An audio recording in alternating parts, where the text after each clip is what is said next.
আসসালামু আলাইকুম।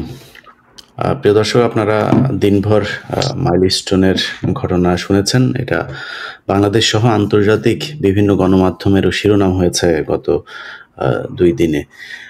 আজকে বাংলাদেশে বেশ কিছু ঘটনা ঘটেছে। তার মধ্যে উল্লেখযোগ্য যে বিষয়গুলো সেটা হচ্ছে আ মাইলস্টোনের শিক্ষার্থীরা মূলত যে কারণে সরকারের উপর ক্ষোভ চড়েছেন সেটা হলো লাশ নিয়ে যেই সংখ্যা বিভ্রান্ত তৈরি হয়েছে, সেটা নিয়েই মূলত সমস্যার শুরু।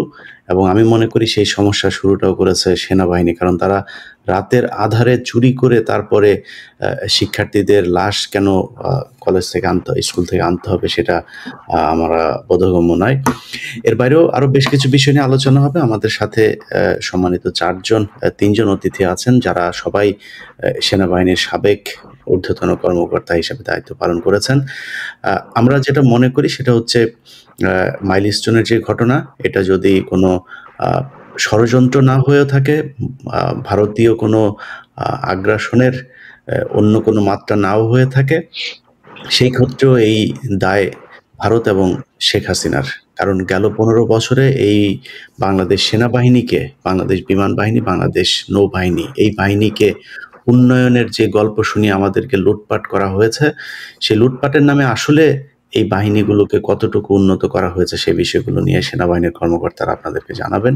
আমরা আজ জনাব আ মোহাম্মদ হাসান নাসির স্যার, আপনার কাছ থেকেই আসি। আপনার নামের পাশে আমরা দেখছি PNG 20। আ তো এটা থেকেই স্যার শুরু করি। মানে রহস্য কি একটু বলেন? এটা আপনার মনে হয় আনমিউট করা স্যার। আনমিউট করেন। সরি। ধন্যবাদ ইলিয়াস ভাই আমাকে আমন্ত্রণ জানানোর জন্য, এবং আমার সহকর্মীরা, সহযোদ্ধা বৃন্দ সবাইকে একসাথে এক স্ক্রিনে দেখে আনন্দিত, গর্বিত। এই PNG 2.0 এটা তো আসলে গর্বের কথা। 5 আগস্টের পরে এই নিষেধাজ্ঞা জারি হওয়াটা, এটাকে আমি যোগ্যতা বা এটার উপাধি হিসেবেই গ্রহণ করেছি। এবং আমাকে এককভাবে এটা তুলে নেওয়ার জন্য প্রস্তাব আসা পরেও আমি এটাকে প্রত্যাখ্যান করছি যে না, পিএনজি অ্যাজ এ হোল এটা একটা অবৈধ জিনিস, পিএনজিটাকেই বাতিল করতে হবে। আমার পিএনজি সবারটা যদি থাকতে পারে আমারটাও থাকবে। দুঃখের বিষয় হচ্ছে যে আমাকে কোনো কারণ দেখানো হয় নাই কেন আমাকে পিএনজি করা হয়েছে। আমার কাছে কোনো চিঠিও আসে না আজ পর্যন্ত, কিন্তু যে চিঠিটা আমি সোশ্যাল মিডিয়াতে পেয়েছি এবং যেটা আমার জন্য চিন্তার বিষয়, ওইখানে আমার বাসার কমপ্লিট ঠিকানা দেওয়া আছে। এখন যে কোনো সন্ত্রাসী গোষ্ঠী এটাকে ব্যবহার করে আমাকে বা আমার পরিবারের সদস্যদেরকে ব্যক্তিগতভাবে ক্ষতিগ্রস্ত করতে পারে। আমি এই ব্যাপারে আইন শৃঙ্খলা বাহিনীর নিঃসন্দেহে দৃষ্টি আকর্ষণ করব যে আমার নিরাপত্তা। আমার মনে হয় আমার দর্শকদের অনেকেই এই পিএনজির বিষয়টা জানে না। আপনি যদি একটু বলেন যে পিএনজি হলে কি কি সুযোগ সুবিধা আপনার সেনাবাহিনীর পক্ষ থেকে আপনি। পিএনজির অরিজিনাল টার্মটা হচ্ছে পার্সোনা নন গ্রাটা। এটা মানে এটা ল্যাটিন ওয়ার্ড, যেটা সাধারণত ডিপ্লোমেটদের বিষয়ে ব্যবহার করা হয়।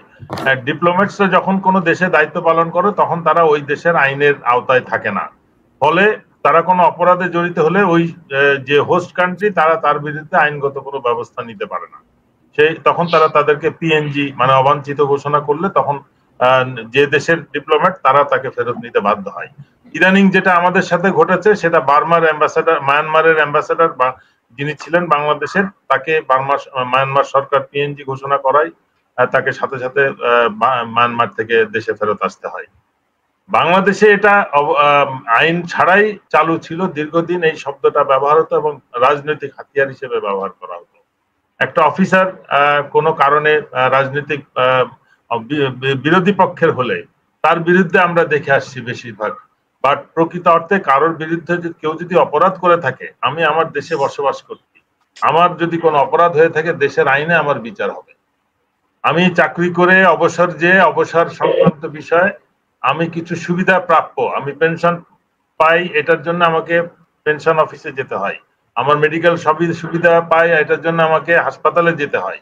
এছাড়াও ব্যাংক, আমার ক্যান্টনমেন্টে চাকরির কারণে আমার ব্যাংক ক্যান্টনমেন্টের বিভিন্ন কারণে ব্যাংকে হাজির থাকতে হয়। এছাড়াও আরো অনেক ফেসিলিটি আছে যেগুলোর জন্য প্রয়োজন।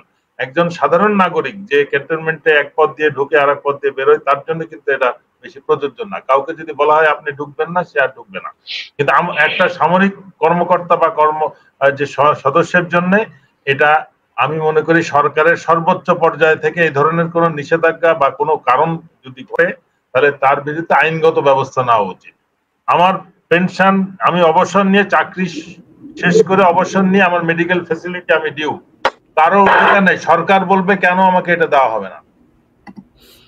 না স্যার, আপনি আমরা সেই পিলখানা হত্যাকাণ্ডের ঘটনা থেকে শুরু করে এখন পর্যন্ত আপনি সব সময় দেশের পক্ষে কথা বলেছেন, ভারতের বিরুদ্ধে কথা বলেছেন, এবং আপনি সেনাবাহিনীর যেই অংশটা আপনার সাথে আছে সব সময়, তাদের সবাইকে আমরা দেখেছি।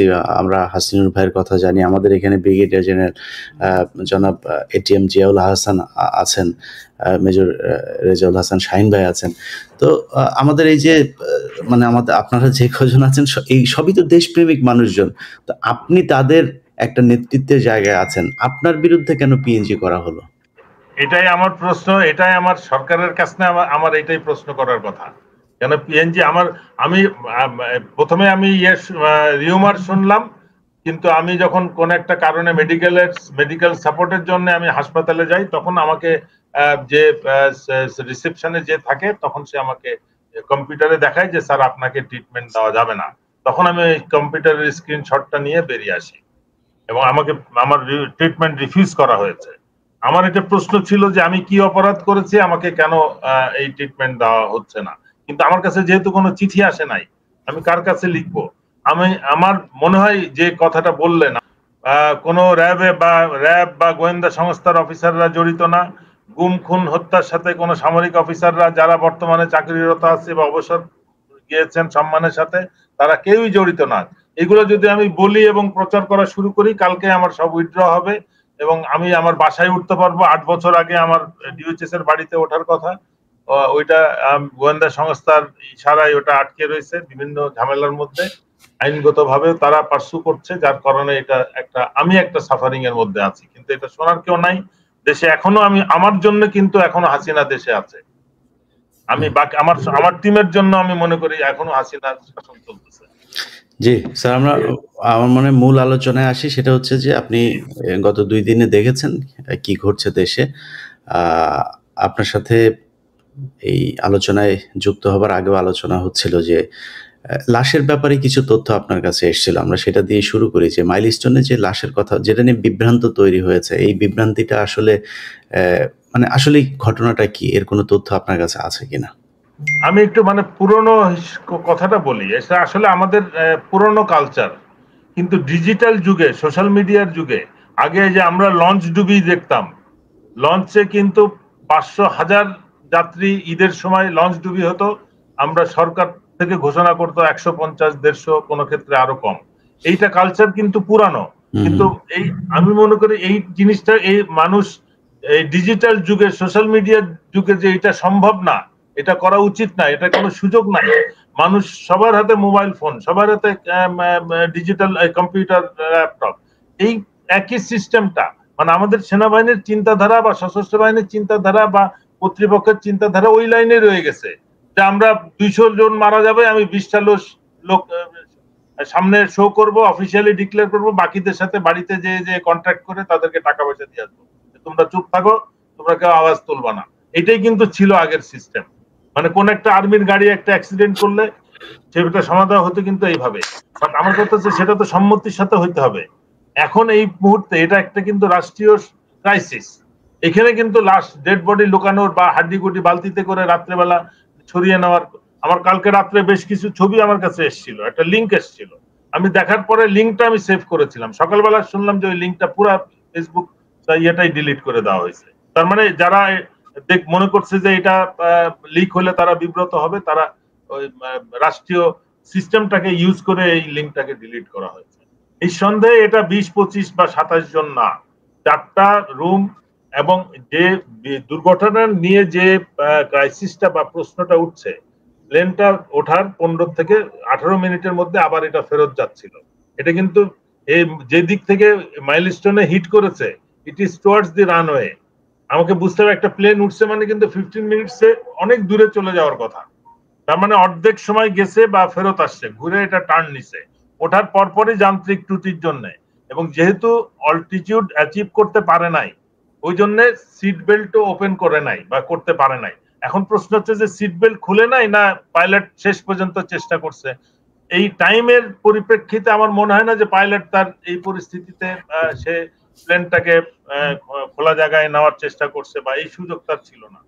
এমনও হইতে পারে, এটা কোনো সিদ্ধান্ত দেওয়ার কোনো বিষয় না, তদন্ত করলে জানা যায়। পাইলটের লাস্ট মোমেন্টের কমিউনিকেশন রেকর্ড থাকার কথা, ব্ল্যাক বক্সে এটা থাকার কথা। এই জিনিসগুলো উদ্ধার হলে, যেরকম ইন্ডিয়ান এয়ারলাইন্সে 2 পাইলটের কনভারসেশনে বের হয়েছে যে ফুয়েল লাইন স্টপ কেন, অল ফুয়েল লাইন স্টপ কে করলো, জুনিয়র পাইলট সিনিয়রকে জিজ্ঞেস করেছে। This question open the all confusion of Indian Airlines accident, যে ফুয়েল লাইন কেউ বন্ধ করেছে অথবা এটা কাজ করে নাই, that was the reason for accident. এখানেও কিন্তু ওই last moment conversation with the pilot and control থাকার কথা। আমরা গেস না করে, প্লেনটা হচ্ছে 2020 সালে ম্যানুফ্যাকচারিং কান্ট্রি এটা অফ করে দিয়েছে, অবসোলিট ঘোষণা করছে, তারা আর উড়ায় না। বাট আমরা 13 সালে এটা সম্ভবত কিনেছি নতুন হিসেবে, এবং কিনে আমরা 12 বছর সময় হয়েছে। সেই হিসেবে এটা একটা পুরানো মডেল এবং অনেকদিন চলেছে। আমার ধারণা, আমরা যে গুজবটা শুনি যে বিমান বাহিনী প্রধান 3000 কোটি টাকা নিয়ে গেছে, এই বিমান, নতুন বিমান যেহেতু কেনা হয়নি, ম্যাক্সিমাম বিমান বাহিনীর বরাদ্দটাই মেইনটেনেন্স পারপাসে ইউজ হতো, এবং সেইটা প্রপার হয়েছে কিনা সেটা তদন্তের বিষয়। এবং এই ধরনের অ্যাক্সিডেন্ট কেন হয়, অতীতেও অ্যাক্সিডেন্ট হয়েছে, কিন্তু প্রবলেম হচ্ছে আমাদের দেশে, মানে যে সংস্থায় অ্যাক্সিডেন্ট হয় সেই সংস্থায় তদন্ত করে। এই জিনিসটার থেকে আমাদেরকে বেরিয়ে আসতে হবে। বিমান বাহিনীতে অ্যাক্সিডেন্ট হচ্ছে, বিমান বাহিনী তদন্ত করছে, তাহলে কি তারা নিজেদের ফল্ট বলবে যে আমরা মেইনটেনেন্স করি নাই, বা আমরা পায়ে তেল ভরি নাই, বা ফুয়েল লাইন চেক করি নাই, এই ফল্ট ছিল, ওই ফল্ট ছিল? তারা নিজেরা এটা একটা কাকতালীয় একটা কোনো একটা বিষয়কে দায়ী করে জিনিসটাকে প্যাচ আপ করা হয়। এটা সব নিজস্ব ডিপার্টমেন্টের ইনকোয়ারি, সরকারি বাহিনীতেও তাই হয়, সরকারি অফিসেও তাই হচ্ছে। জেলাতে কোনো প্রবলেম হলে এডিসি রেভিনিউ বা এডিসি জেনারেল ইনকোয়ারি করতেছে, তো ওনারা তো ওনার জেলার তথ্য বাইরে কাউকে জানতে দিবে না, তারা এটা গোপন করেই চলে। এই কালচারটা এখানে হয়েছে। বাট এখানে যেহেতু অনেক ডেড বডি ইনভলভ, অনেক ছাত্র ইনভলভ, অনেক লোকের নজর, ওটা একটা মানে উত্তরার দিয়াবাড়ি তো এই মেট্রো রেলের কারণে ওটা একটা এখন জনবসতিপূর্ণ এলাকা, ওখানে সবাই দেখতেছে কি হয়েছে। এবং আমি যেটা শুনলাম, প্লেনটা হিট করেছে 4টা ক্লাসরুম এফেক্টেড। তো সুতরাং 4টা ক্লাসরুমের ভিতরে যারা ওই মুহূর্তে ছিল, তারা সবাই তো মানে আর বেঁচে থাকার কথা না। আশেপাশের যারা ইনজোর্ড, বার্ন, তাদেরকে উদ্ধার করা হয়েছে। ক্লাসরুমের ভিতরে যখন প্লেনটা যে আটকাইছে, ওর মধ্যে কিন্তু যারা ছিল as it is they were burned, and মানে তাদের হাড্ডিগুড্ডিও আছে কিনা সন্দেহ। এই জিনিসগুলো স্কুল অথরিটি কিন্তু পারবে আমার মনে হয় বের করতে, যদি তাদের যে অফিসে রেকর্ড মেনটেন করা হয় ওটা যদি হারিয়ে না থাকে। স্যার আপনারা তো স্যার মাস্তান, মানে আপনাদের মাস্তানির কাছে তো মানে ম্যাজিস্ট্রেটরাও বিচার ঠিক মতো করতে পারে না, তো আপনাদের মতো এরকম মাস্তান সেনাবাহিনীর মানে কাছে কি একজন স্কুলের শিক্ষক বলেন আর ম্যানেজিং কমিটির প্রধান বলেন, তিনার পক্ষে কি সম্ভব সত্যি আসলে সেখানে কি হয়েছে সেটা নিয়ে তদন্ত করা? কিংবা না, বাট স্কুল তার রেজিস্টার্ড ক্লাসের স্টুডেন্টরা যারা হাজির হয়েছে ওই দিন সকালে, যারা ক্লাসে জয়েন করছে, সেই সংখ্যা কি করে লুকাবে? তাদেরকে যদি খোঁজা হয়, মা বাবারা কি বলতে পারবে তার মা বাবা মেয়ে বাচ্চাকে আরেক জায়গায় পাঠায় বলবে আমার বাচ্চা মারা গেছে? এটা কি সম্ভব? এটা তো সম্ভব তো স্যার। হাসিনুর স্যারের গুমের যে ঘটনা, অফিস করছেন, অফিস থেকে উঠিয়ে নিয়ে গিয়েছেন, কেউ কি বলতে পেরেছে তার ফ্যামিলি? ওই অ্যাটিটিউডটা এখনো রয়ে গেছে। আমার যেটা কষ্ট ইলিয়াস ভাই, এই অ্যাটিটিউডটা এখনো চেঞ্জ হচ্ছে না। আমরা এই নোশনটা ব্রেক করতে পারছি না। আমরা কিন্তু 5 আগস্ট থেকে এই নোশনটাই ব্রেক করতে চাচ্ছি। আমরা এই সংস্কারের জন্য জোর দিচ্ছি যে সংস্কার প্রয়োজন, আমাদের ভিতরে ঢুকতে হবে, দেখতে হবে এখানে কোনো অন্যায় অপরাধ। আমি বলতেছি না যে বিরাট কিছু হয়েছে, কিছু একটা হয়েছে যেটা সঠিক না, নাহলে হাসিন কেন হবে? 5টা অফিসার দীর্ঘদিন আটক থাকার পরে ওই তাপস হত্যা মামলায় জেল হবে, জুলুম হবে, এখন কোনো মামলাই নাই, মামলা বাতিল। এই আরেকটা মেজর জাকির আছে, দীর্ঘ সময় তাকে ফোর্স রিটায়ারমেন্টে 2 বছর পরে তাকে ধরে নিয়ে এসে গুম করে রাখা হয়েছে 185 দিন, তারপরে তাকে কোর্ট মার্শাল করা হয়েছে। কোন আইনে একটা রিটায়ারমেন্টের 2 বছর পরে? আমি জানি যে আমার এলপিআর শেষ হলে কিন্তু আমি আর কোর্ট মার্শালের আওতায় যাব না, আমি কোনো অপরাধ করলে আমাকে সিভিল কোর্টে দিতে হবে। সাধারণ আইনে যাবে। জি, সাধারণ আইনে আমাকে বিচার হবে। আমি যদি কোনো মানে মিউটিনি সর্ট অফ থিং এ যদি ইনভলভ থাকি, সেখানে আমার কোর্ট মার্শালের সাথে ইনভলভ করার সুযোগ আছে, কিন্তু সেখানে সামরিক বাহিনীর চাকুরিরত কাউকে ইনভলভ থাকতে হবে। যে একটা চাকুরিরত অফিসারকে কোর্ট মার্শাল হচ্ছে, তার সাথে কে কে সহযোগী ছিল তাদের বিচার হলো। আমরা একই জিনিসটা কিন্তু বিডিআর হত্যার ক্ষেত্রে দাবি করছিলাম, যে এখানে 44 রাইফেল ব্যাটালিয়ন প্লাস কিছু অফিসার বিডিআর এর ভিতরে রীতিমতন যোগাযোগ করছে, থাকছে, খাইছে, নরমালি তারা হাসি খুশি বেরিয়ে চলে আসছে। যে ব্যাটালিয়ন বিদ্রোহ করছে তাদের অফিসারদেরকে কোর্ট মার্শাল করতে হবে অপরাধী হিসাবে না, অভিযুক্ত হিসেবে। অভিযুক্ত হিসেবে তাদেরকে বিচার করা হবে, তারা প্রমাণ করবে যে তারা নির্দোষ। কিন্তু এই কার্যক্রমটা হলে কিন্তু বাকি সমস্ত বিডিআর সদস্য, রাজনীতিবিদ, সিভিলিয়ান সবাইকে বিচার করা যেত। তো এটা জিনিসটা নিয়ে যাওয়া হলো সিভিল কোর্টে, এবং সেটা নিয়ে যত নতুন নতুন স্টেটমেন্ট এক একজন বের করতেছে। টাকা পয়সার হিউজ লেনদেন হয়, তারপরে কোর্টে যে স্টেটমেন্ট পাল্টে দেয়, 164 দেয়, আবার টাকা পয়সার লেনদেন হয়, আবার কোর্টে যায় নতুন করে 164 হয়। এই খেলা চলতেছে গত 16 বছর। জি sir, brigadier general ATM Ziaul Hasan sir, আপনার কাছে আমার কোশ্চেন হচ্ছে যে ধরেন আমরা লাশ চুরি টুরি এইসব বিভ্রান্তি এগুলো সব বাদ দিলাম, আমরা মূল পয়েন্টে যাই যে এই যে দুর্ঘটনাগুলো এবার হলো এটাই না, গত কয়েক বছর ধরে ধারাবাহিকভাবেই এই দুর্ঘটনা হচ্ছে। এটার জন্য কি আপনার মনে হয় যে বিমান বাহিনী প্রধান তাদের যে দুর্নীতি লুটপাট, শেখ হাসিনার যে দুর্নীতি লুটপাট ছিল, সেনাবাহিনীর যে লুটপাট, এগুলো কোনোভাবে আপনি দায়ী করেন কিনা? অ্যাকচুয়ালি দুর্ঘটনার জন্য প্রধান যে কতগুলি কারণ হতে পারে, তার একটা হতে পারে যে এয়ারক্রাফটের ফ্লাইং মোড দিয়ে কিনা সেটা। এবং আজকে বিমান বাহিনী প্রধান খুব স্পষ্ট করে বলেছেন যে তারা এই বিমান তার এর বয়স সাধারণত এটার life cycle is about 30 years, যার মধ্যে এই বিমানটার এজ হলো 12 বছর বা 13 বছর। 13 বছর is considered two be an very much operational aircraft. এখন এয়ারক্রাফট মেনটেন্যান্সের ব্যাপারে আমার জ্ঞান অনুযায়ী আমি যা দেখেছি এয়ারফোর্সকে যেভাবে ফাংশন করতে, তারা কিন্তু কোনো এয়ারক্রাফটকে যদি তারা মেনটেন্যান্সে কোনো ত্রুটি পায়, তাহলে কিন্তু এই এয়ারক্রাফট কিন্তু ফ্লাই করার কথা না। এখানে একটা খুব ইম্পর্টেন্ট একটা জিনিস দেওয়া, এই ফ্লাইং অফিসার কিন্তু এই ফ্লাইট লেফটেন্যান্ট তৌকির কিন্তু এই সোলো ফ্লাইটের আগেই সে কিন্তু তার ইনস্ট্রাক্টরকে নিয়ে এই এয়ারক্রাফট নিয়েই কিন্তু একটা ফ্লাইট নিয়েছে, এবং লাস্ট মিনিট চেক দিয়েছে যে সে কি finally if he is ready for solo flying or not.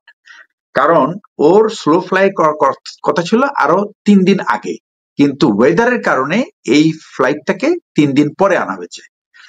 আসলে সমস্যা কিন্তু দুর্নীতি তো আছে, সেটা তো অন্য ব্যাপার। আমি মনে করি যে দুর্ঘটনার জন্য দুর্নীতিকে দায়ী করা সম্ভবত ঠিক হবে না। তবে এটা ঠিক যে যদি বলা হয় যে এয়ারফোর্সের আধুনিকায়নের জন্য কেন নজর দেওয়া হলো না, এখানে কিন্তু বাহিনী প্রধানদের যা করণীয় আমার মতে সেটা হচ্ছে প্রত্যেকটা বাহিনী প্রধান কিন্তু প্রথমে নিজেকে জিজ্ঞেস করবে যে আমার যে দায়িত্ব আমার উপরে অর্পিত, আমি কি আমার বাহিনীকে সেই দায়িত্ব পালনে সক্ষম কিনা।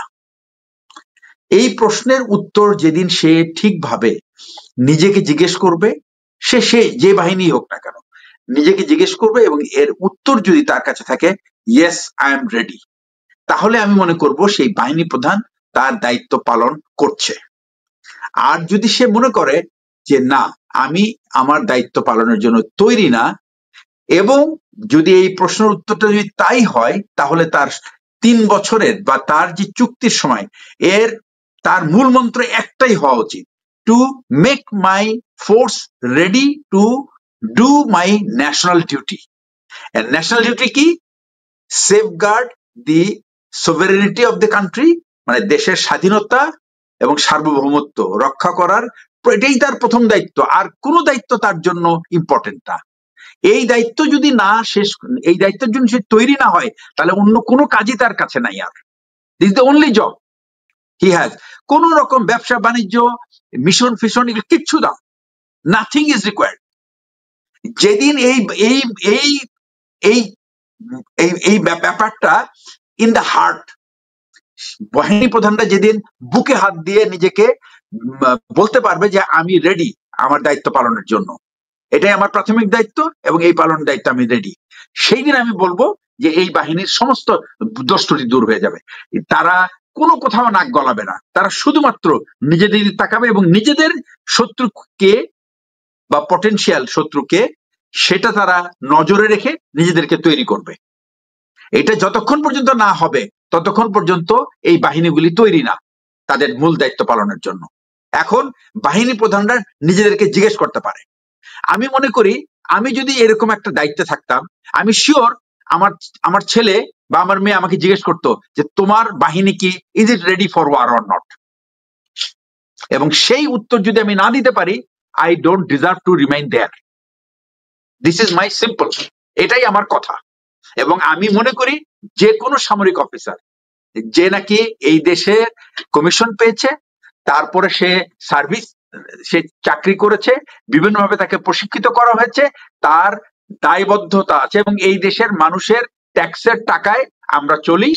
সুতরাং আমাদের এই দায়বদ্ধতা আছে যে তাদের যে নিরাপত্তা নিশ্চিত করা এবং দেশের সার্বভৌমত্ব স্বাধীনতা নিশ্চিত করা, এটাই আমাদের একমাত্র দায়িত্ব। এবং এই দায়িত্ব পালনে যদি আমরা ব্যর্থ হই, আমি মনে করি প্রত্যেক বাহিনী প্রধান তার নিজেকে জিজ্ঞেস করা উচিত, am I ready for this war or not? Am I ready for my job? If I am not ready, then he should just leave. আপনি স্যার কি জানেন এমনিতে, মানে লাস্ট যে আমাদের বিমান বাহিনী প্রধান হান্নান থেকে শুরু করে আজিজ, শফি, এই যে সেনাবাহিনী প্রধান যারা আমি এখানে আমি একটা কথা বলি, বর্তমান বিমান বাহিনী প্রধান যে আছে উনি নিঃসন্দেহে one of the best officer of air force, কারণ এই অফিসারটা আমার ছাত্র ছিল এবং উনি খুব আপরাইট, এটাও আমি জানি। উনি তো খুব বেশি দিন ভেরি আপরাইট, উনি কিন্তু পয়েন্ট ব্ল্যাঙ্কে সত্য কথাটা বলে দিবে এবং এটার জন্য উনি কার্পণ্য করবেন না, এটা আমি জানি।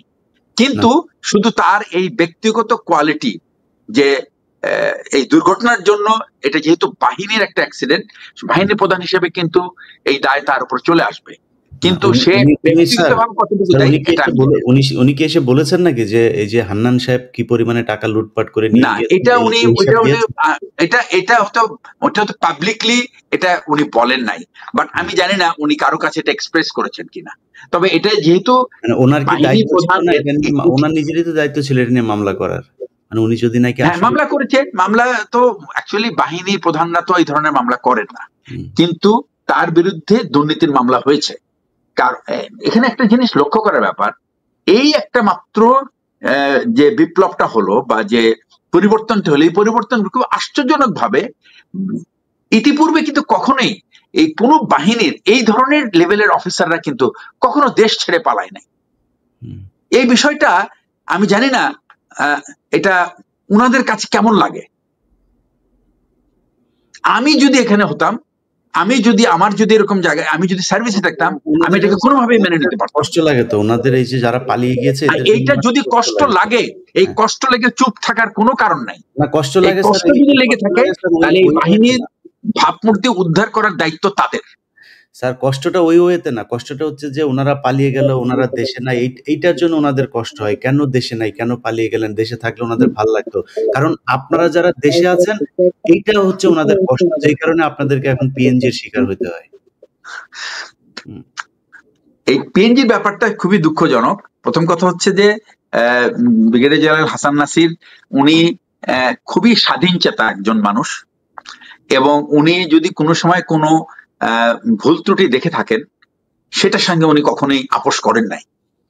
সেনাবাহিনীতে, বাংলাদেশ সেনাবাহিনীতে যারা আমি স্যারের অধীনে কাজ করি নাই, তবে আমি স্যার আমার পাশের ব্রিগেড কমান্ডার ছিলেন, আমি ওনাকে দেখেছি। তারপরে আমি যখন একটা হিলট্র্যাক্স একটা ব্রিগেড কমান্ডার, উনি আর একটা প্রতিষ্ঠানের প্রধান ছিলেন, তো সেখানেও তাকে দেখেছি। এবং উনি খুব পরিচিত এই ব্যাপারে যে উনি একজন আনকম্প্রোমাইজিং অফিসার, উনি কোনো কিছুতেই কম্প্রোমাইজ করবেন না। আপনি নিজেও তো এটাই ওনার ক্যারেক্টার কোয়ালিটি। এইরকম একটা মানুষকে তো আপনি কখনো পোষ মানাইতে পারবেন না, আপনি কখনো চিনতে পারবেন না, তাকে কোনো সময় ভয়ভীতি দেখাতে পারবেন না। তাহলে কি করবেন আপনি চান তাকে দূরে রাখতে। কিন্তু আমার মিলিটারি অফিসার হিসাবে সারা জীবন আমি শিখেছি সমস্যার ভেতরে ঢুকে সমাধান করো, don't leave the problem aside. এটা আস্তে আস্তে গ্রো করবে এবং এটা অন্য বড় আকার ধারণ করবে। সুতরাং প্রথম কথা হলো যে সমস্যা আমরা হইতে দিতে চাই না। এবং আপনি দেখেন আজকে যে লাশের কথাটা আপনি বললেন, যে দুর্ঘটনার কথা বললেন, সেখানে কিন্তু একটা ব্যাপার খুব স্পষ্ট, সেটা হচ্ছে যে এই যে আমরা লুকানোর যে হ্যাবিট, এই রোগটা কিন্তু শুধুমাত্র এখানে না, এই রোগটা বাংলাদেশের সমস্ত নেতা গোছের মানুষের। রাজনীতিবিদরা কি করেন, তারা যখন কথা বলেন বেশিরভাগই তারা অসত্য কথা বলেন, আমি বলবো না মিথ্যা। আমার প্রশ্ন হচ্ছে রাজনীতিবিদরা বা যারা নেতৃস্থানীয় এই ধরনের সিনিয়র অফিসাররা, তারা যখন মিথ্যার আশ্রয় নেয়, তারা কিন্তু আর তার ভবিষ্যৎ প্রজন্মের জন্য কিন্তু আর কোনো উদাহরণ রাখতে পারে না, শুধু তাদেরকে শিখাতে পারে তোমরাও মিথ্যা বলতে থাকো।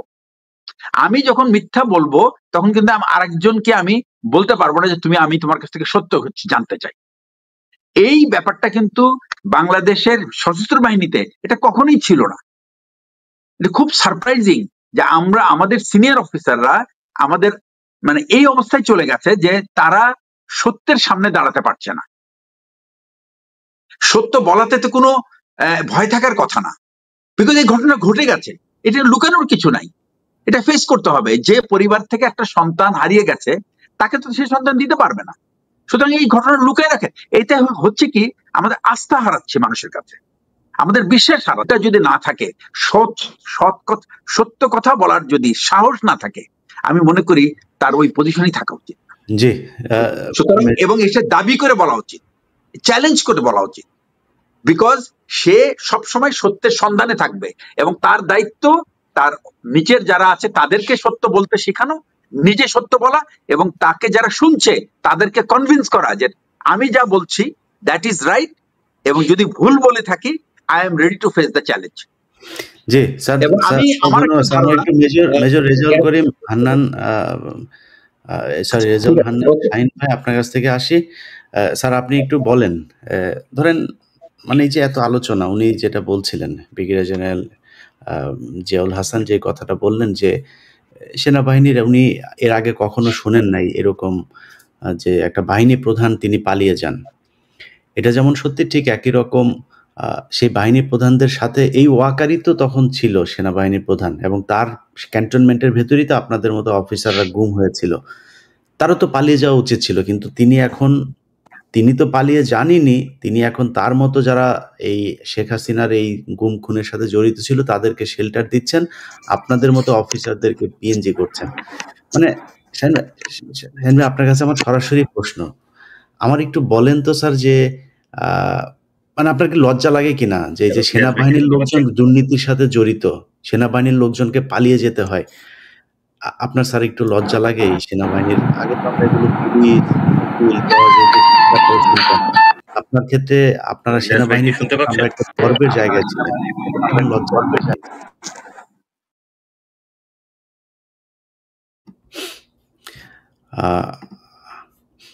হাসান নাসের, আপনার কাছ থেকে আমার ছোট করে শুনি, উনি আসা পর্যন্ত শুনি। লজ্জা লাগে কিনা এটা দিয়ে কোশ্চেন শেষ করে দেব আমরা অনুষ্ঠান। অবশ্যই লজ্জা লাগে, অবশ্যই লজ্জা লাগে। মানে এখন যারা চাকরিতে আছে, আমরা তো ওই প্রতিষ্ঠানটা ছেড়ে আসছি, আমরা ওইটাকে পছন্দ করি, ভালোবাসি, এটার ভালো আমাদেরকে খুশি করে, এটার খারাপ আমাদেরকে কষ্ট দেয়, এটা এরা বুঝতে চায় না। আমরা কেন এত কথা বলতেছি এই প্রতিষ্ঠান নিয়ে? জি স্যার, আমরা স্যারকে পেয়েছি। শাহিন স্যার, আপনার কাছ থেকে আসি যে মানে সেনাবাহিনীর যে কোশ্চেনটা আপনাকে করেছিলাম, এই যে লুটপাট হচ্ছে কেমন লাগে স্যার আপনাদের কাছে, একটু বলেন তো। ইলিয়াস ভাই, আমাকে এই অনুষ্ঠানে ডাকার জন্য ধন্যবাদ, এবং এই অনুষ্ঠান যারা দেখছেন, শুনছেন এবং যারা দেখবেন, আসসালামু আলাইকুম। আমি প্রথমে খুব শর্ট করে পিএনজি ইস্যুতে শুধু একটা কথা এই অনুষ্ঠান যারা দেখছেন তাদেরকে জিজ্ঞাসা করতে চাই যে এই যে নতুন বাংলাদেশে আমরা স্টেপ ইন করলাম জুলাই বিপ্লবের পরে, তো এই জুলাই বিপ্লবের পরে নতুন বাংলাদেশে যদি কাউকে পিএনজি করতে হতো, তো সবার আগে তো শেখ হাসিনাকে পিএনজি করতে হতো, না হলে তারেক সিদ্দিকীকে পিএনজি করতে হতো, না হলে পুলিশের আইজিপি বেনজিরকে পিএনজি করতে হতো, আগের সেনাপ্রধান আজিজকে পিএনজি করতে হতো, মইনু আহমেদকে পিএনজি করতে হতো, জেনারেল মুবিন যার আমলে সব থেকে বেশি অফিসাররা চাকরি হারিয়েছে তাকে পিএনজি করতে হতো। জেনারেল শফিউদ্দিন, বাংলাদেশ সেনাবাহিনীর সব থেকে চরিত্রহীন সেনাপ্রধান, তাকে পিএনজি করতে হতো। ডিজিএফআই যারা ছিলেন, যারা গুম খুনের সাথে জড়িত, তাদেরকে পিএনজি করতে হতো। তো তাদের কাউকে তো কিছু করা হলো না। পিএনজি কাকে করা হলো? যিনি এই গত মানুষের অধিকার নিয়ে কাজ করছেন এবং বিভিন্ন অন্যায় বিচারের জন্য সংগ্রাম করে যাচ্ছে।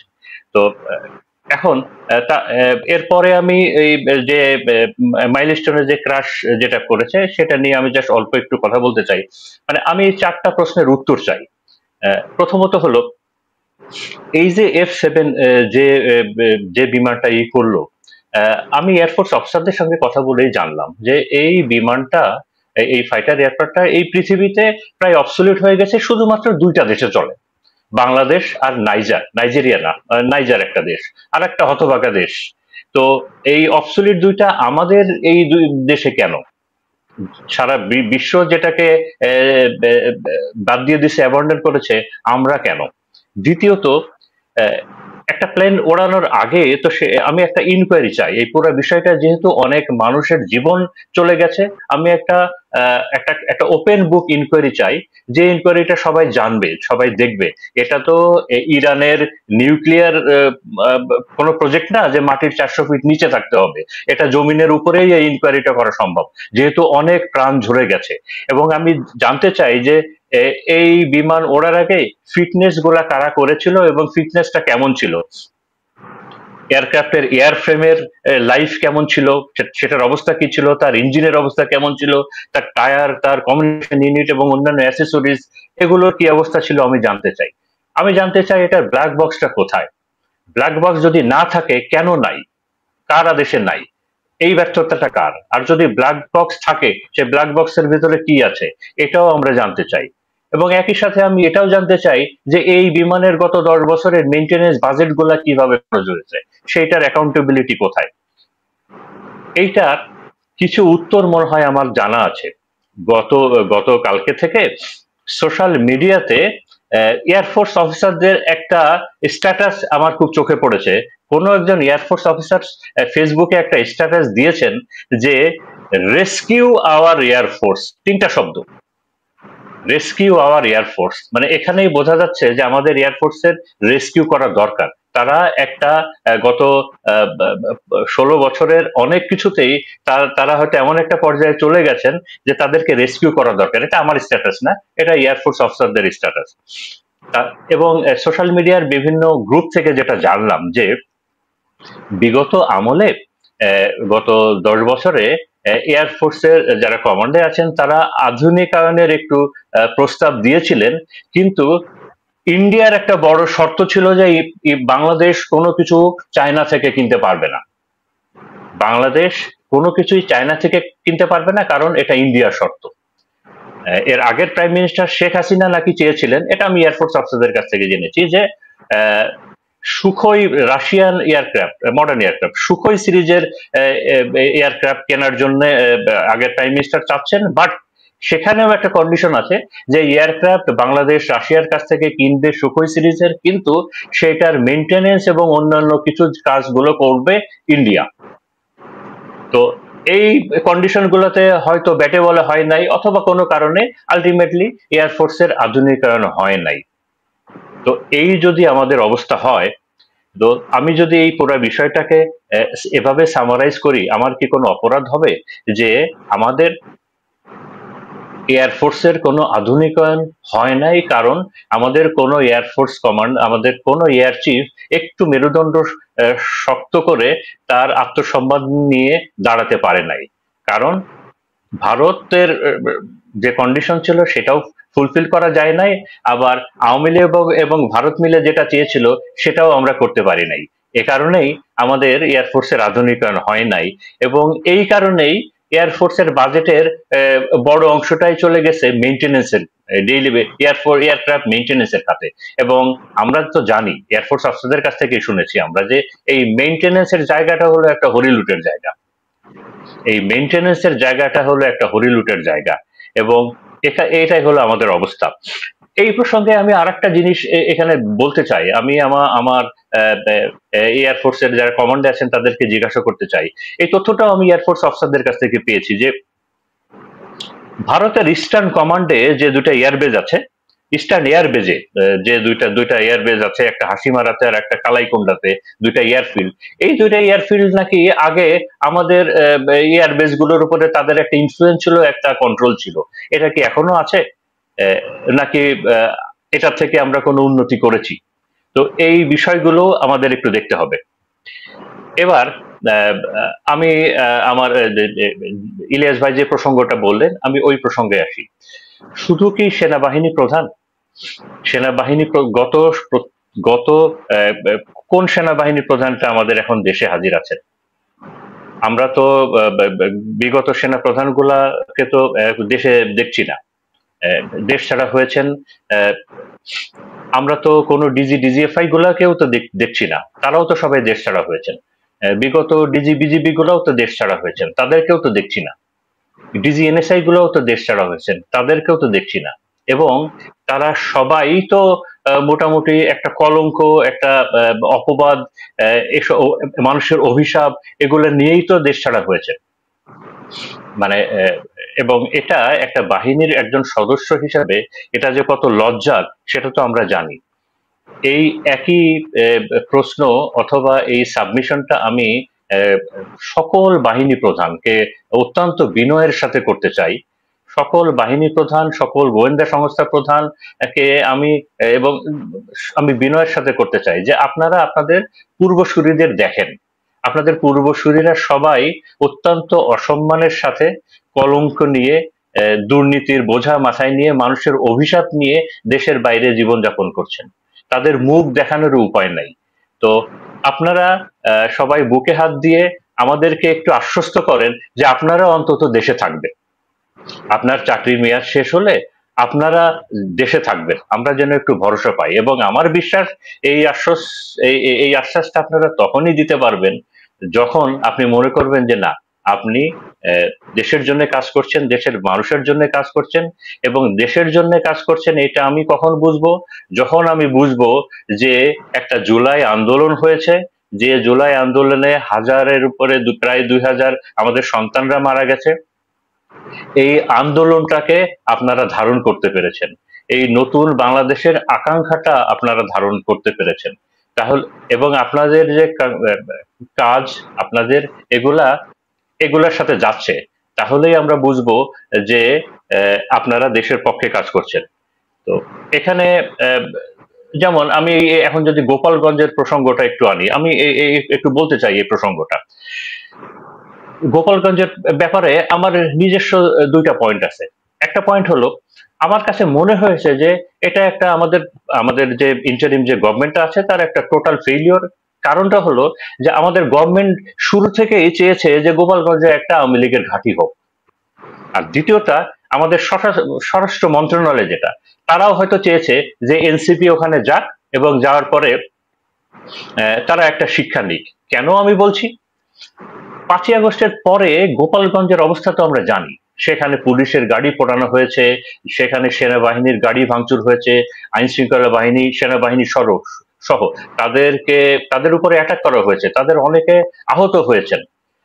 এবং আলটিমেটলি তারপরে আমরা আস্তে আস্তে দেখেছি গোপালগঞ্জ থেকে কত ধরনের প্রোপাগান্ডা টাইপের ক্যাম্পেইন করা হয়েছে এবং সারা দেশ থেকে আওয়ামী লীগের যারা বিদেশে পালিয়ে যায় নাই তারা আস্তে আস্তে সব গোপালগঞ্জে আশ্রয় নিয়েছেন। কিন্তু আমাদের সরকার কি কিছু করেছে? তারা তো নীরবে নিভৃতে এলাও করেছে গোপালগঞ্জকে একটা ঘাঁটি হিসেবে তৈরি করার। তাহলে ভালো হয়, গোপালগঞ্জকে আপনারা স্বাধীন করে দেন। আমি সরকারকে রিকোয়েস্ট করি, এত গ্যাঞ্জামের দরকার কি? আপনারা গোপালগঞ্জকে স্বাধীন করে দেন, অথবা অটোনমি দিয়ে দেন, অথবা কিছু একটা করেন। আমাদের পার্বত্য যে জেলাগুলো আছে, যেহেতু ওখানে আইন শৃঙ্খলা পরিস্থিতি একটু সমস্যা আছে, এই কারণে এক একটা পার্বত্য জেলায় কিন্তু অনেকগুলা মানে ওখানে আইন শৃঙ্খলা বাহিনীর সংখ্যা অনেক বেশি, প্রায় 5-6টা আর্মি ব্যাটালিয়ন, প্রায় 5-6টা বিজেপি ব্যাটালিয়ন। তবে গোপালগঞ্জে এত প্রবলেম সহ এখানে এই অবস্থাটা কেন? এই দায়িত্ব কার? আর এবার যদি আমি এই এনসিপির ভিজিটের বিষয়ে আমি স্বরাষ্ট্র মন্ত্রণালয়ের কথা যদি বলি, আমি যদি স্বরাষ্ট্র মন্ত্রণালয়কে জিজ্ঞাসা করি আচ্ছা, এনসিপি তো মাসব্যাপী তাদের প্রোগ্রাম করে আসছিল, সেই নর্থ বেঙ্গল থেকে শুরু করেছে, এবং গোপালগঞ্জ মনে হয় তাদের 30 অথবা 31তম জেলা ছিল। তো আপনারা কি ব্যবস্থা নিয়েছেন? আপনারা কি ব্যবস্থা নিয়েছেন? আপনারা কি আপনাদের কি ইন্টেলিজেন্স ফিডব্যাক আপনাদেরকে ডিজিএফআই দিয়েছে, এনএসআই দিয়েছে, ডিবি দিয়েছে, এসবি দিয়েছে, অথবা গোপালগঞ্জ জেলার যে এপিসি রেখেছিল, এপিসির ভিতরে ঢুকিয়ে তারপরে নিয়ে আসবেন, এনে সেটা ভিডিও করবেন, করে ছড়িয়ে দিবেন, তারপর ছাত্রদেরকে আমার কোশ্চেনটা হলো, তাহলে কি আপনাদেরকে এই যে কি ইনফরমেশন গুলো আপনাদেরকে দিয়েছেন DGFI, NSI, DB, SB, local police, DC SP, YONO, নাকি সবাই মিলে একটা টিম ছিল? সবাই মিলে একটা টিম ছিল যে সেখানে এনসিপি আসবে এবং এনসিপি কে একটা শিক্ষা দেওয়া হবে। তো তাই যদি হয়, তো এই যদি অবস্থা হয়, ডিজিএফআই ছিল জেনারেল আবেদিন, কিংবা আগের এনএসআই তে ছিল সেই এনএসআই এর কলঙ্ক টিএম জোবায়ের, তাদের সঙ্গে কাজ করেছে। এবং আমরা আরো জানলাম যে আইন শৃঙ্খলা আপনার গোয়েন্দা সংস্থাগুলোতে এই সকল অফিসাররাই আছে যারা শেখ হাসিনার আমলেই ডিজিএফআই তে ছিল অথবা এসএসএফ এ ছিল। হ্যাঁ, এক্স্যাক্টলি। তো এই এখন যদি আমাদের এই গোয়েন্দা সংস্থাগুলোতে যদি তারাই কাজ করে যারা এই গত শেখ হাসিনার আমলেও ডিজিএফআই তে ছিল, অথবা শেখ হাসিনার আমলে এসএসএফ এ ছিল, অথবা এনএসআই তে ছিল, তবে তাদের কাছ থেকে আমরা এখন কি আশা করতে পারি? কারণ তাদের কাছ থেকে আমরা কি আশা করতে পারি? এবং এই জন্যে আমার নিজের কাছেও খারাপ লাগে এবং নিজের কাছে লজ্জাও লাগে যে আমার মাঝে মাঝে মনে হয় যে ডিজিএফআই উনি কি বুঝছেন যে উনি কাদেরকে নিয়ে কাজ করছেন? আমরা যখন সাধারণ মানুষের সাথে মিশি, বিশেষ করে ছাত্রদের সঙ্গে যখন কথা বলি বিভিন্ন দলের বাইরের, ওরা বলে যে স্যার, যে এই ডিজিএফআই এর বিভিন্ন বেসামরিক বিভিন্ন লোকজন এসে আমাদেরকে ডিস্টার্ব করে এবং এরা সব পুরানো, এবং তারাই বলে, এটা আমার কথা না, বাইরের লোকজনেরই কথা, যে ডিজিএফআই এর যে সিভিল স্টাফ, জুনিয়র স্টাফ, এরা সব কিন্তু সেই আওয়ামী লীগের পুরানো সেট আপ। তো তখন আমার এই ডিজিএফআই যিনি আছেন তার জন্য খারাপ লাগে যে আচ্ছা, এ বেচারা কি করবে, এই পুরো সেট আপটাই যদি এরকম হয়, তখনই মনে হয় যে এরা এই যে ইন্টেলিজেন্স ফেলিওর গুলো হয়, যে এই কারণে হয়, কারণ এদের কনসেন্ট্রেশন পুরোটাই চলে গেছে এখন হলো এই জুলাই বিপ্লবে কারা কাজ করেছে, তাদের কনসেন্ট্রেশন চলে গেছে এই হাসান নাসির কি করে, কোথায় যাচ্ছে কি করছে, এই হাসিন কোথায় যাচ্ছে কি করছে, অথবা এই জুলাই বিপ্লবের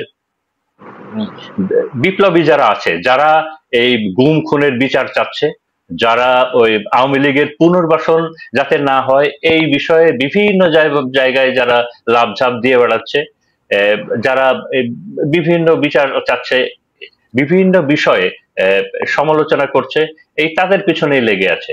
আচ্ছা, আজকে এই যে সচিবালয়ে যে ঘেরাও হলো, আজকে যে সচিবালয়ে ঘেরাও হলো, সেখানে অনেক আমি এই মিডিয়াগুলোতে দেখলাম যে এই এই ঘেরাওয়ের ভিতরে প্রচুর ছাত্রলীগের লোকজন আছে, নিষিদ্ধ ছাত্রলীগের লোকজন আছে। তো এখানেও আমার কোশ্চেন, যাচ্ছে এই নিষিদ্ধ ছাত্রলীগের লোকজন এত নিরাপদে এই যে সচিবালয়ে যে ঘেরাও, তাদের ভিতরে আসলো কেন, কিভাবে আসলো, এই সাহসটা পেল কোথায়? তাহলে আমার আইন শৃঙ্খলা বাহিনী কি করছে? তাহলে আমার গোয়েন্দা সংস্থাগুলো কি করছে? আচ্ছা, আমার গোয়েন্দা সংস্থাগুলো কয়টাকে অ্যারেস্ট করেছে? এই যে নিষিদ্ধ ছাত্রলীগের যারা আজকে সচিবালয় গেল, এদেরকে কয়জনকে অ্যারেস্ট করেছে, কয়জনকে এরা আইডেন্টিফাই করেছে? আমরা যা কিছু জানতে পারছি, আপনাদের ক্যান্টনমেন্টে থাকতে দিয়েছেন, ওরা তো ক্যান্টনমেন্ট থেকে বেরিয়ে এসে তারপরে আমি লাস্ট কয়েকদিন আগে, এটা মনে হয় কয়েকদিন আগে, আমি নিজে অত্যন্ত লজ্জা পেয়েছি, এবং এটা আমি কিভাবে বলবো, আমি এটা খবরটাই হজম করতে পারি নাই। আমি যে গত কয়েকদিনে আমার দেশে রেশে আছে যে আচ্ছা, এই ছাত্র আন্দোলনের সময় সারা বাংলাদেশের মানুষকে যদি জিজ্ঞাসা করতো, আচ্ছা তুমি কোন মানুষটাকে সব থেকে বেশি ঘৃণা করো, ডেফিনেটলি 3 জনের ভিতরে একটা থাকতো ডিবি হারুন। এই যে জুলাই আন্দোলনের ভিতরে বাংলাদেশের সাধারণ মানুষকে যদি জিজ্ঞাসা করা হতো যে সব থেকে কোন মানুষটাকে তুমি সব থেকে বেশি ঘৃণা করো, অবশ্যই 3 জনের ভিতরে নাম থাকতো এই ডিবি হারুনের। আমি আমার দেশের এই ইসের থেকে জানলাম যে এই ডিবি হারুনকে ক্যান্টনমেন্টে আশ্রয় দেওয়া হয়েছিল এবং 3-4 দিন ছিল, এবং তারপরে আলটিমেটলি সে বহাল তবিয়তে পালিয়ে গেছে ইন্ডিয়া এবং কোন কোন দেশ হয়ে, সে যেন কোনখানে চলে গেছে। আমি এই খবরটাকে হজম করতে পারি নাই। এখন আমার প্রিয় সেনাবাহিনীকে যারা দায়িত্বে আছেন তাদের উপরে প্রশ্ন, আচ্ছা এই কাজটা কে করেছে, কারা দেশে হয়েছে, তাকে কে আশ্রয় দিল, তাকে কে পালাতে সাহায্য করলো, এই বিষয়ে কি তদন্ত হয়েছে? আর তদন্ত হলে বিষয়টা আমাদেরকে জানানো হোক। কারণ এই ডিবি হারুন তো ৮-১০ জনের মতো না। এই ডিবি হারুন কে কে আশ্রয় দিল, কে পালাতে দিল, এটা জানার অধিকার বাংলাদেশের সকল নাগরিকের আছে। আর এই দায় দায়িত্বগুলা কিংবা এই কাজ এইগুলা আমার সেনাবাহিনী নিচ্ছে কেন? আমার সেনাবাহিনী আপনি স্যার জানেন না আপনাদের ওই যে শেখ হাসিনাকে কে পালিয়ে যেতে সহায়তা করেছে, যিনি শেখ হাসিনাকে ভারতে পালিয়ে যেতে আপনাদের বিমান, আপনাদের হেলিকপ্টারে করে তারপরে নিয়ে দিয়ে এসেছে, বিমানে করে নিয়ে দিয়ে এসেছে, তিনারাই এখানে ডিবি হারুনকে পাঠিয়েছে। যাক স্যার, আমরা এগুলো সবই জানি মোটামুটি। আমরা শেষ দিকে যদি আপনারা দুইজন কিছু যুক্ত করতে চান শুনে তারপর শেষ করব। আমার যেটা অনুরোধ থাকবে যে এবার থেকে শুরু করি, এই বিমান দুর্ঘটনায় আমরা একটা আহত নিহতর সঠিক সংখ্যা দেশবাসী জানতে পারবে। এটা মোটেও কঠিন কাজ না, এটা একটা স্কুল, এটা জনবসতিপূর্ণ এলাকা না যে কেউ জানে না কয়জন বসবাস করে। স্কুলে সকালবেলা সবাই আসে, তাদের অ্যাটেন্ডেন্স নেওয়া হয় এবং তারা ক্লাস করেছে শেষ বেলা 1 o'clock। সেই পরিস্থিতিতে অবশ্যই যারা ক্লাসে ছিল সেটা সংখ্যা সবার জানা এবং খুব সহজে বের করা যায়। এই সংখ্যাটা তাদের উপস্থিতি নিয়ে খুব কাল পরশুর মধ্যে বের করা সম্ভব এবং এটা নিয়ে যে কোনো ধরনের লুকোচুরিকে বরদাস্ত না করা। আমরা আমাদের এনডিজের তরফ থেকে এই দাবি জানাচ্ছি যে সরকার এই বিষয়ে কঠোর অবস্থান নেবেন এবং কারো প্রবলেম হয়ে গেছে এখানে এয়ারফোর্স, নেভি এবং আর্মি 3 ব্যাচমেট, কিন্তু তো এখানে কিন্তু আর্মি রোল প্লে করছে। বিমান অ্যাক্সিডেন্ট হয়েছে, আর্মির সৈনিকরা ওইখানে এই কাজে জড়িয়ে আর্মিকে বিতর্কিত করে দিয়েছে। আমি মনে করি যে এটা কোন অবস্থাতে করা উচিত হয়নি, প্রয়োজন ছিল না। এই মুহূর্তে আর্মি ম্যাজিস্ট্রেসি পাওয়ার নিয়ে যেখানে অবস্থান নিচ্ছে, আমরা তো সেই শেখ হাসিনার পুলিশের রোলে চলে যেতে পারি না, লাশ গুম করা। এই অবস্থান থেকে আমাদের বেরিয়ে আসতে হবে এবং এটা এই উদাহরণ সৃষ্টি করতে হবে। না হলে কিন্তু আর্মি, আমরা যে বলতেছি যে আর্মি সম্মান হারিয়েছে, এটা একটা পুনরুদ্ধারের চেষ্টা করতেছি যে অপরাধীদেরকে ধরিয়ে দিতে হবে, পুলিশের আইনের ইয়েতে আওতায় নিতে হবে। তারা, আমি যতই ভালো হই, আমি 5 ওয়াক্ত নামাজ পড়ি, তাহাজ্জুদের নামাজ পড়ি, সব ঠিক আছে, কিন্তু আমি যদি অন্যায়কারীদের আমার এক বগলের নিচে খুনি আর এক বগলের নিচে গুমকারীদের আমি আশ্রয় দিই, তাহলে আমি কি করে ভালো হব? আমার তো বিচার দিতে হবে আমাকে। আমি শুধু নিজে ইমানদার হইলে তো হবে না, আমার কাজে কর্মে চিন্তায় সবকিছুতে আমাকে নেক হইতে হবে, কিন্তু আমরা সেটা দেখতে পাচ্ছি। এটা আমাদেরকে কষ্ট, উল্টো যারা আপনাদের বিরুদ্ধে কথা বলতেছে তাদেরকে শাস্তির আওতায় নিচ্ছে। এই যে আমরা আমি একটা কথা বলতে চাই। জি স্যার, জি আপনি বলেন। আচ্ছা, আমি শুধু একটা কথাই বলতে চাই যে আমরা সবাই সেনাবাহিনীর সদস্য এবং আমরা সেনাবাহিনী আমাদের গর্বের জায়গা এবং আমরা বিশ্বাস করি সেনাবাহিনীর ৯৯% না, তার থেকে বেশি মানুষ সৎ এবং দেশপ্রেমিক এবং আমরা সমালোচনা করি শুধুমাত্র সেনাবাহিনীর ভিতরে ওই অংশটা, যে অংশটা হাসিনার অনুগত, যে অংশটা ভারতের অনুগত এবং ওই অংশটা, যে অংশটা গুম খুন হত্যা গণহত্যার সাথে জড়িত এবং ভয়াবহ দুর্নীতির সাথে জড়িত, আমরা এবং যে অংশটা বিডিআর হত্যাকাণ্ডের সাথে জড়িত, আমরা শুধু সেই অংশটার সমালোচনা করি এবং আমরা চাই আমার সেনাবাহিনী যেন তাদেরকে বিচারের মুখোমুখি করে দেয়, ন্যায় বিচারের জন্য বিচারের মুখোমুখি করে দেয়, সেনাবাহিনীকে দেশপ্রেমিক সেনাবাহিনী হিসাবে আবার আগের জায়গায় নিয়ে যায়। Thank you. আরেকটা ইলিয়াস ভাই, আরেকটা হচ্ছে যে আমরা কয়দিন ধরে আমরা মিডিয়াতে দেখতেছি যে MIST-তে বা ক্যান্টনমেন্টে অন্য কোথাও ভারতীয় সৈনিক অফিসার, আর্মি, এয়ারফোর্স, নেভির অফিসাররা রয়েছে। তারা কেন রয়েছে বাংলাদেশে, তাদের এই মুহূর্তে এখনো থাকার প্রয়োজন কেন, এটা ব্যাপারে আমি মনে করি ISPR এর একটা বক্তব্য আসা উচিত। কেন তাদেরকে ফেরত পাঠানো হচ্ছে না? নর্মালি যে কোনো দেশের এই ধরনের প্রোগ্রামে কিন্তু এক্সচেঞ্জ প্রোগ্রাম হয়। তাদের দেশ থেকে যদি 4 জন আসে, আমাদেরও 4 জন তাদের দেশে একই অ্যাপয়েন্টমেন্টে থাকতে হবে। সারা পৃথিবীতে এতে প্র্যাকটিস হয়, বাংলাদেশে একতরফা ভাবে কেন আসবে? এটা আমার প্রশ্ন। এবং এখনো রয়ে গেছে কি করে, 1 বছর হয়ে যাচ্ছে, এখনো কিভাবে আছে? তারা কি করতেছে? তারা কি আমার দেশের স্বার্থে কিছু করতেছে বলে আমরা মনে করি না। সুতরাং এই ব্যাপারে স্পষ্ট বক্তব্য, যেভাবে লোক পালিয়ে চলে গেছে জনাব সবকিছু স্পষ্ট। জিয়াউল হাসান স্যার, আপনার কাছে আমি আমার আপনার কাছে আমার একটা কোশ্চেন আছে স্যার, একটা কোশ্চেন আছে স্যার, খুবই সংক্ষেপে আমি বলবো স্যার। আপনার কাছে আমার একটা কোশ্চেন আছে। কোশ্চেনটা হচ্ছে স্যার, ধরেন বাংলাদেশ এখন মায়ানমারের সাথে আপনার যুদ্ধ শুরু হলো, মানে বাংলাদেশ বিমান বাহিনী মায়ানমারের সাথে পারবে কিনা, বা বাংলাদেশ বিমান বাহিনীর এই মুহূর্তে আছে কি, এইটা স্যার একটু বলবেন। এই প্রশ্নের উত্তর তো আসলে বিমান বাহিনীর যারা এখন বর্তমানে আছেন তারাই ভালো উত্তর দিতে পারবে। আর আজকালকার এই সামাজিক মাধ্যমে পাশ কাটায় গেলে চলবে না স্যার, সোশ্যাল মিডিয়ার যুগে। হ্যাঁ, আমি এটাই বলি যে এই সেজন্য আমি প্রথমেই কিন্তু কথাটা বলেছিলাম যে টাচিং দ্য হার্ট, ইফ বিমান বাহিনী প্রধান, 3 বাহিনী প্রধান যদি মনে করেন অ্যাকচুয়ালি যুদ্ধ তো অ্যাকচুয়ালি বিমান বাহিনী একা করবে না, বিমান বাহিনী, সামরিক বাহিনী বা আর্মি, তারা একত্রেই কিন্তু এই যুদ্ধ, শত্রুর মোকাবেলা কিন্তু সবাইকে একসাথেই করতে হবে। সুতরাং এই প্রস্তুতি তাদের আছে কিনা এটা তারা বুকে হাত দিয়ে বলতে পারবে যে তারা আসলে প্রস্তুত কিনা বা তাদের কি আছে। এই জন্য কয়েকদিন আগে আমার ছাত্রের সাথে দেখা হয়েছিল, উনি এখন বেশ একটা ভালো বড় অবস্থানে আছে এবং খুবই ভালো অফিসার আমি জানি। তো আমি তাকে কথায় কথায় বলেছিলাম যে আমাদের কিন্তু এখন সময় ফোকাস দেওয়া টু ইনক্রিজ আওয়ার ক্যাপাবিলিটি, আমাদের যে রেজিলিয়েন্স, যেটা সহনশীলতা, এই সহনশীলতা অর্জনের জন্য যা প্রয়োজন সেই দিকে আমাদের কনসেন্ট্রেট করা উচিত। এর বাইরে যে কথাটা আমি শেষ কথাটা আমি বলতে চাই সেটা হলো 24-এর এই জুলাই আগস্টের আন্দোলনের পরে সারা দেশের প্রতিটি মানুষ কিন্তু আশায় বুক বেঁধেছিল যে আমরা একটা পরিবর্তন করতে পেরেছি, আমরা এই পরিবর্তনটা আমরা শেষ পর্যন্ত নিয়ে যাবো এবং এটা আমরা ভালো একটা ফলাফল আশা করি। আমি একজন মানে অবসরপ্রাপ্ত সামরিক অফিসার হিসাবে আমার আশা ছিল যে আমার বাহিনীর যে সমস্ত সদস্যদের প্রতি যে অপবাদ ছিল যে তাদের রাজনীতিতে নাক গলানো, এই একজন পলিটিক্যাল লিডারকে চেপে ধরে তার নমিনেশন সাবমিট করানো, তাকে উঠায় নিয়ে আসা কাগজে সাইন করানো, এই যে অপবাদগুলি, এখান থেকে আমার বাহিনীর যারা, আমার ভাই যারা এখন চাকরি করছেন, তারা এখান থেকে বেরিয়ে আসবে। খুব দুঃখের কথা যে আমার মনে হয় এই এত বড় একটা ধাক্কা থেকে আমাদের যারা আমাদের ব্রাদার অফিসার যারা কাজ করছেন তারা শিক্ষা নেয় নাই। কারণ তারা যে অভিযোগ আমি বিভিন্ন জায়গা থেকে শুনি যে মিডিয়াতে ব্ল্যাক আউট করা, একটা খবরকে চেপে দেওয়া, এই কাজগুলি তারা অনবরত করে যাচ্ছে এবং এটা খুব ভালো লক্ষণ নয়।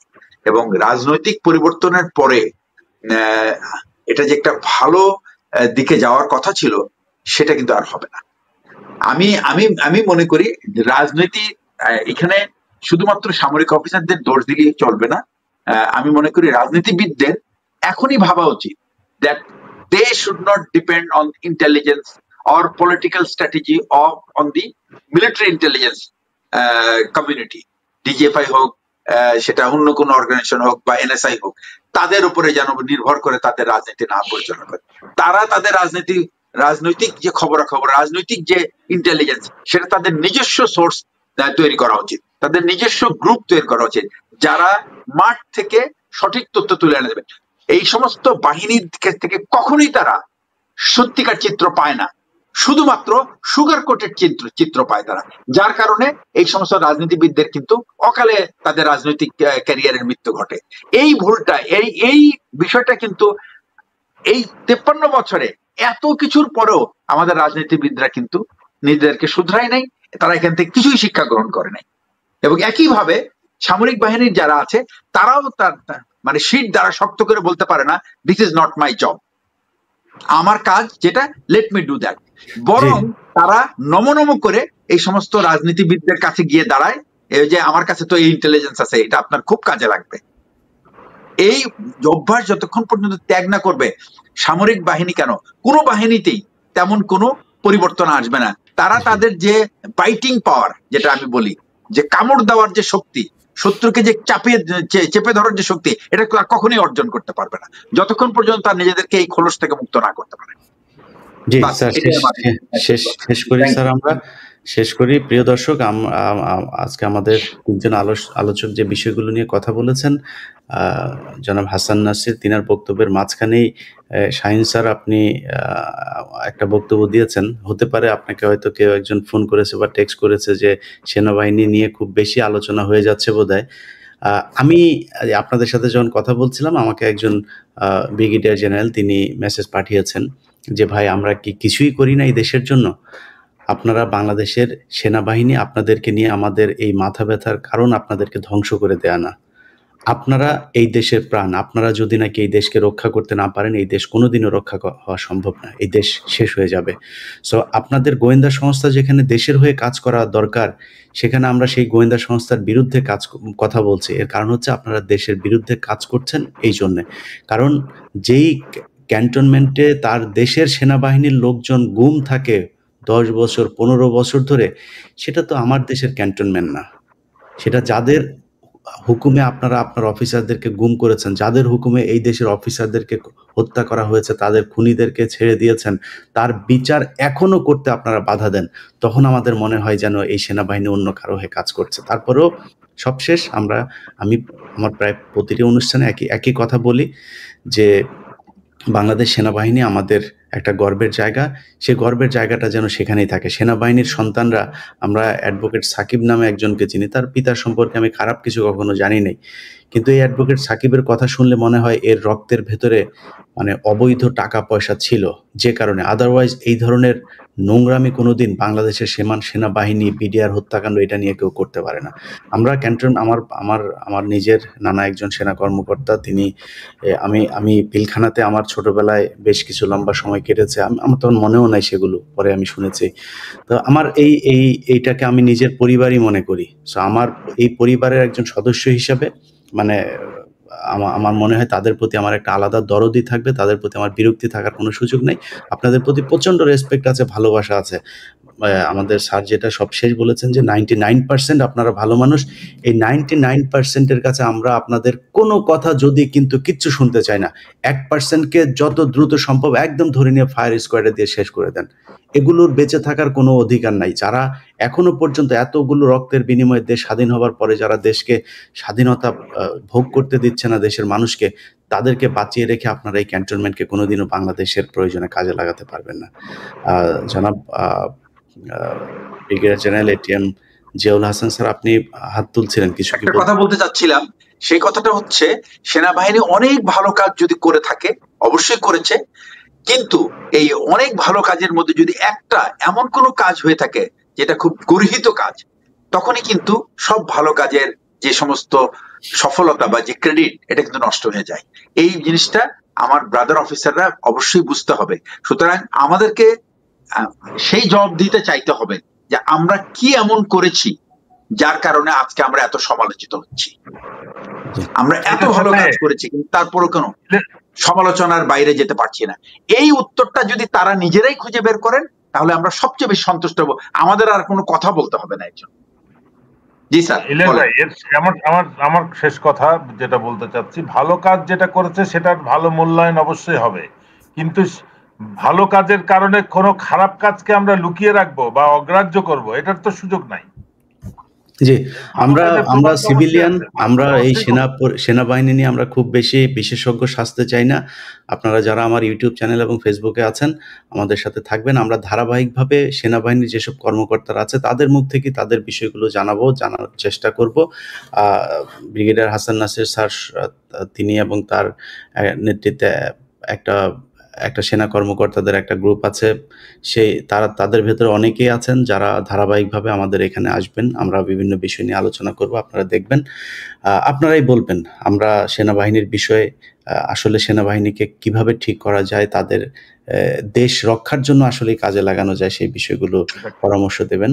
সেনাবাহিনীকে বলবো যে যারা দেশপ্রেমিক আছেন, যারা এখনো চাকরিতে আছেন, তারা আমরা মনে করবেন না যে আপনাদেরকে মানে শত্রু মনে করে তারপরে আমরা এই কথাগুলো বলছি। আপনাদেরকে বন্ধু হিসাবে আমরা পেতে চাই। এই দেশের প্রতিটি আন্দোলন, সংগ্রাম, মুক্তিযুদ্ধ থেকে শুরু করে সবখানি সেনাবাহিনীর ৫ তারিখের ঘটনাতেও যদি সেনাবাহিনী আমাদের পাশে না দাঁড়াতো, শেষ পর্যন্ত একটা রক্তের বন্যা বয়ে যেতে পারত। যে কারণে আপনাদেরকে আমাদের পাশে লাগবে, অবশ্যই লাগবে। আপনাদেরকে ছাড়া আমাদের সম্ভব না। আমরা এই দেশের সেনাবাহিনী, বিমান বাহিনী, নৌবাহিনী ৩টি বাহিনীকেই আধুনিকায়ন করতে চাই, যাতে বহিঃশক্তির যেকোনো আক্রমণ থেকে আমাদের দেশকে তারা রক্ষা করতে পারে। সবাই ভালো থাকবেন। আল্লাহ হাফেজ।